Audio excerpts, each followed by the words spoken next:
Born on April 17, 1912, in Culloden, Georgia, Joanne Robinson moved to Montgomery in 1949 to teach at Alabama State College.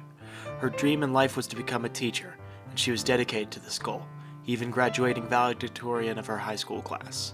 She joined the Women's Political Council, a local civic organization for African American women dedicated to fostering women's involvement in civic affairs, increasing voter registration in the city's black community, and aiding women who were victims of rape or assault.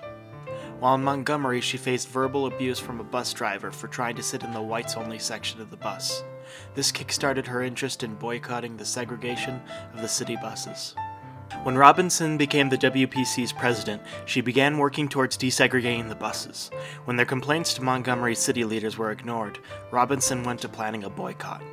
In December of 1955, Rosa Parks was arrested for refusing to give her seat up to a white person, and Robinson took full advantage of this opportunity by printing out tens of thousands of leaflets and placing them throughout the city, calling for a one-day boycott. The boycott ended up being majorly successful and helped establish the Montgomery Improvement Association, which would continue the effort and even elected Martin Luther King Jr. as their president. In Dr. King's memoir, The Boycott, he cited Robinson as apparently indefatigable. She, perhaps more than any other person, was active on every level of the protest. The boycott lasted till December 20th, 1956, when the U.S. Supreme Court declared segregated seating on buses unconstitutional.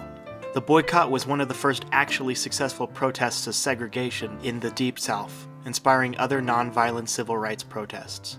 It also helped to establish Dr. King's position as a prominent national figure, which helped Dr. King become the most prominent spokesperson and leader in the civil rights movement. Robinson was also proud of the women's roles in the boycott. After the boycott, Robinson was actively involved in local politics until her passing on August 29, 1992. Although she may be gone, her influence was major, and without her help, we may not be where we are today. Even today, the fight for equal rights is ongoing, and we still have a ways to go.